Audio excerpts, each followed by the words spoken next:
Hey there, you're listening to the Girls Talking Life podcast, and I'm your host, Johanna. If you're like me, you love time with friends. I always leave feeling encouraged, inspired to try something different, or I've learned something new. So why not continue to grow even when we can't be with our girlfriends? We're not made to do life on our own. So in each episode of this show, I'll bring you a girl and her story to give you refreshing ideas to stir your soul. Let's walk this road together. Are you ready to talk life? Welcome to another Girls Talking Life Extra. It's not a full show, just a short chat. And typically I'm talking with a past guest, but today I've brought someone on who's brand new. Because of the season we're in, with the election just a few weeks away, I thought it would be helpful to have a discussion about engaging in the political conversation, making biblical-based decisions, and practically preparing to go to the polls. I am talking with Papai-McMillin.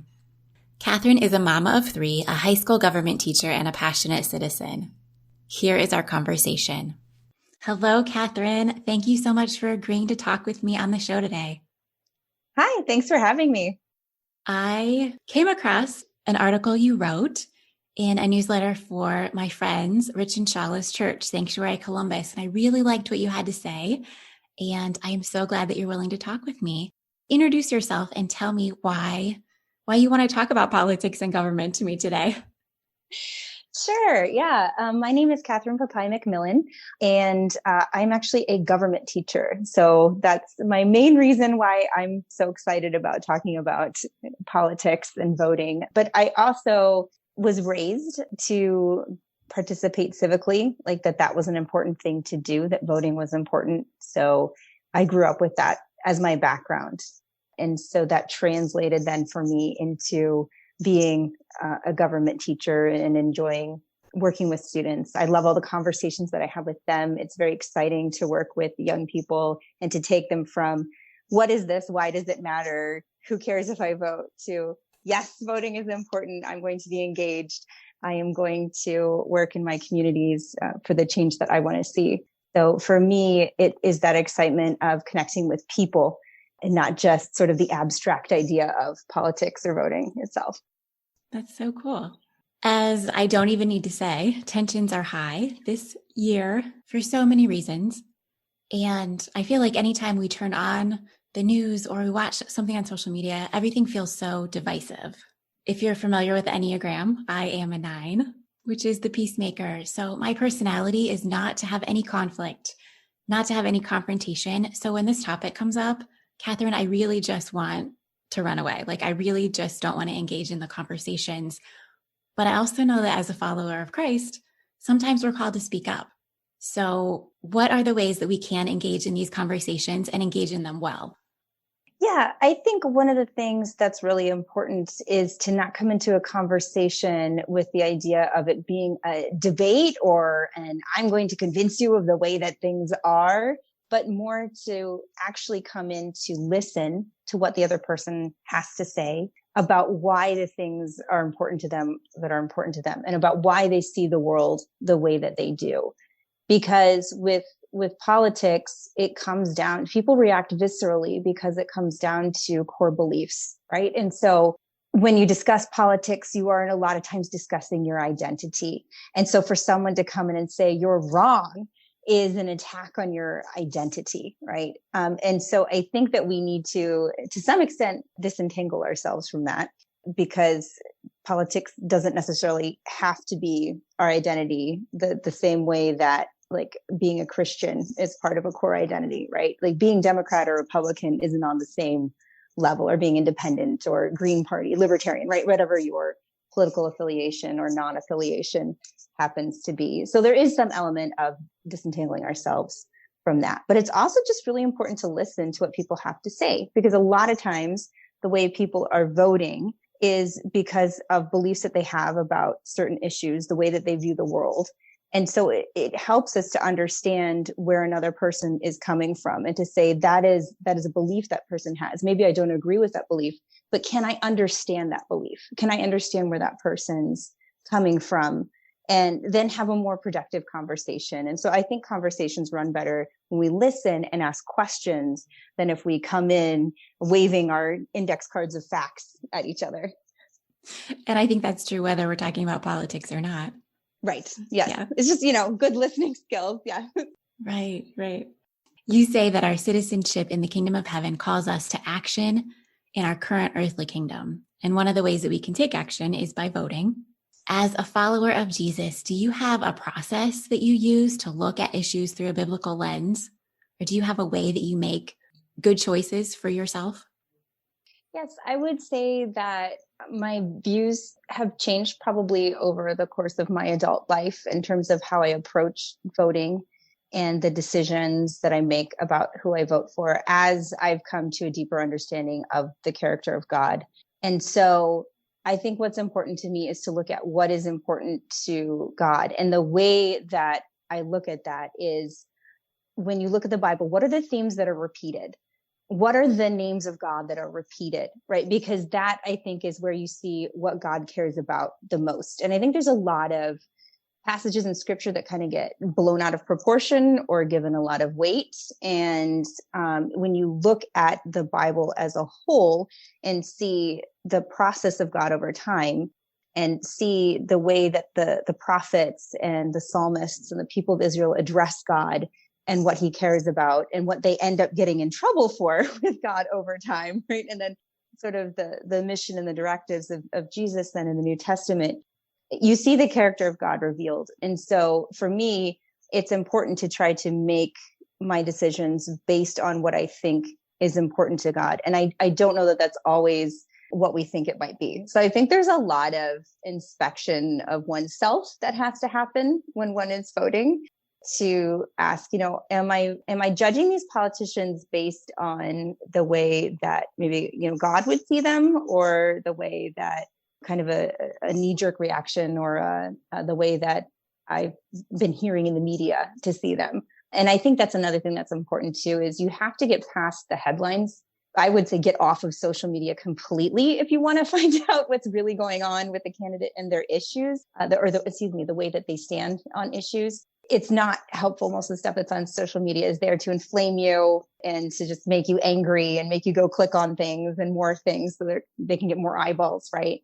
And so I think it's really important to look at a range of sources, try to stray out of whatever bubble you typically find yourself in. So if you find yourself in a liberal bubble, check the other side. If you find yourself in a conservative bubble, look at the other side and be willing to be open to what's being said, because there are narratives that get taken up and get a lot of oxygen and a lot of space on media, but aren't necessarily the whole story. And I found that time and again, when I've seen stories in the news that I actually have personal knowledge of for whatever reason, and they're not the full story, or they'll run with one side and the other side gets left out. So I think it's just really important to remember that too, when looking at candidates and evaluating them. See what's being said over time about them, see what's being said, and stories that aren't the headlines. And if you can find sort of maybe even character testaments about them from people that know them well versus what the media is making them into, I think that's helpful. Of course, it's really hard for candidates at the local level. It's more like national candidates. But I think one thing that's really important to remember is that local candidates have a tremendous effect on our lives and the lives of our fellow citizens.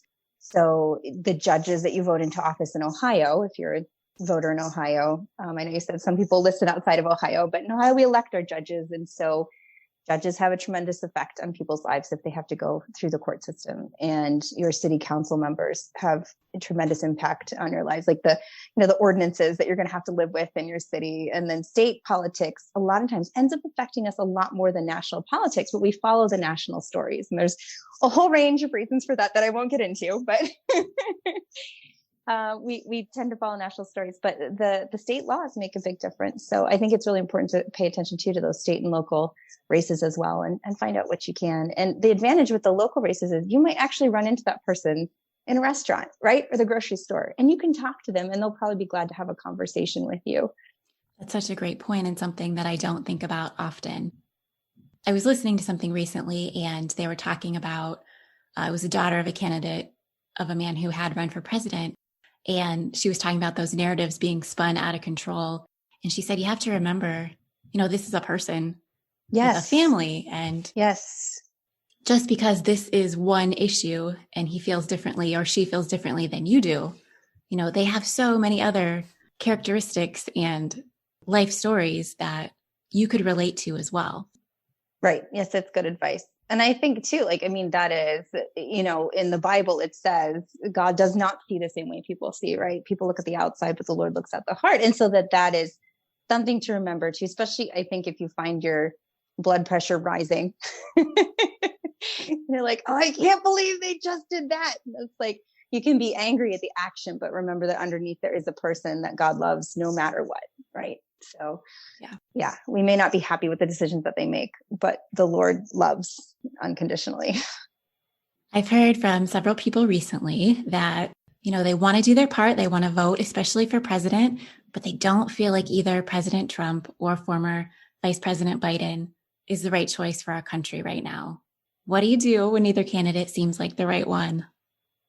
I would say, again, think about the choice that you're making, not just for yourself, but how that choice is going to affect the people in your community. And again, going back to that idea of what's important to God, where is his heart at? And so which candidate is most likely to enact policies that would bring about, God's vision, God's justice in the world. And I think, that we're called to enact that as much as we can, in God's vision of the earth, as much as we can while we're here.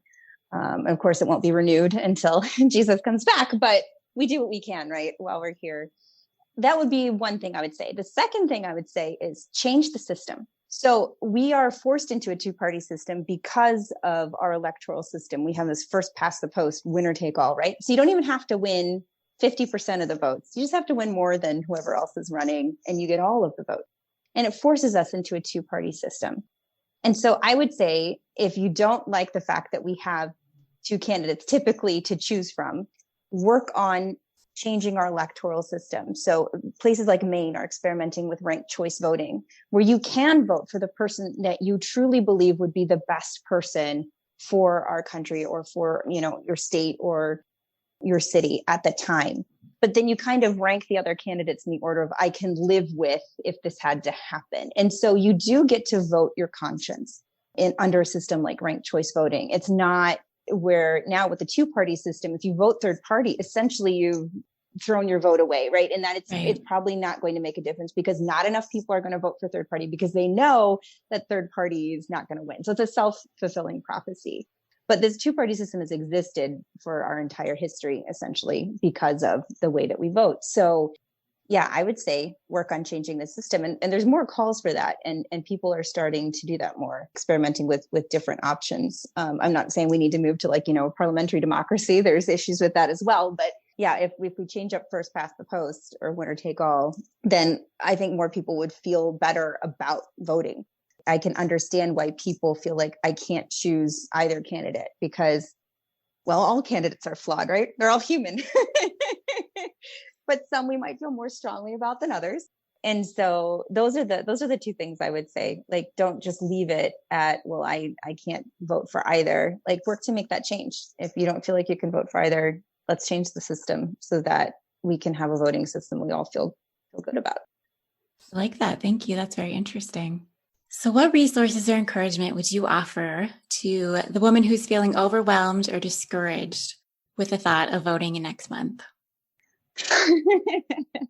Well, I would say, first of all, I totally understand that feeling. I think that it helps if you prepare your ballot before you go in. I always do prepare a sample ballot. And in Ohio, it's really nice that there are resources in terms of figuring out who the best candidate to vote for judge is. And so I would look for that in your state. It's usually done by the bar associations in a state or in a locality, that they will rank the candidates for judge. And I find that to be very helpful so the ballot isn't so overwhelming.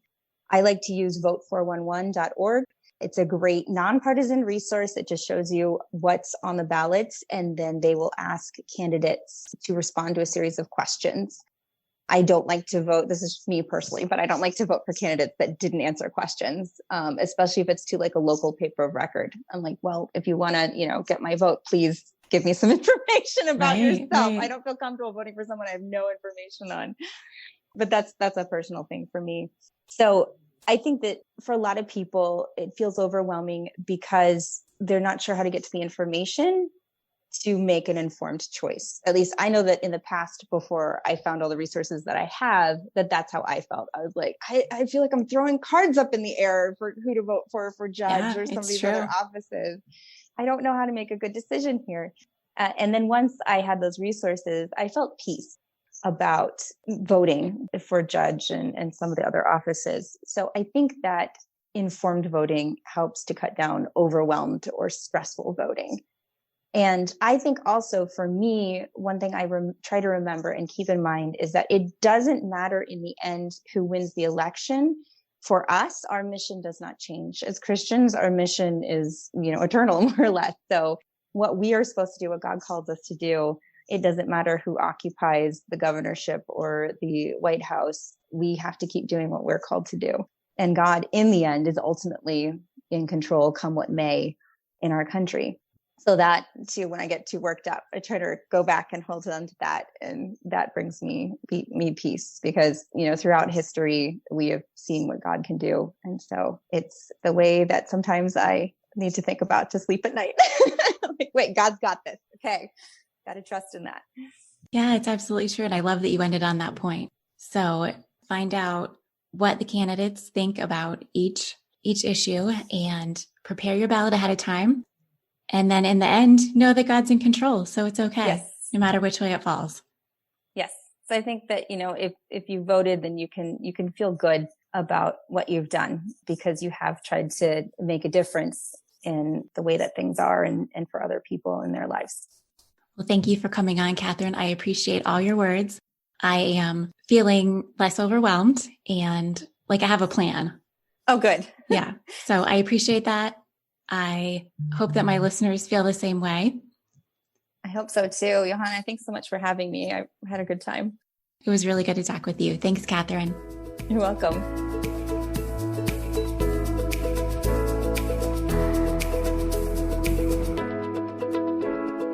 I hope you enjoyed my conversation with Catherine. The past few years for me have been filled with a lot of stepping out of my comfort zone in many ways, and this conversation was no exception. As I mentioned during the show, politics is a topic I'd rather not touch, but I also felt like I needed some guidance, especially this year, and maybe you felt that way too. I hope this serves as a helpful resource to prepare your heart and your head for the election and beyond. I'll be back here with an all-new episode next week. Thanks for tuning in, friends.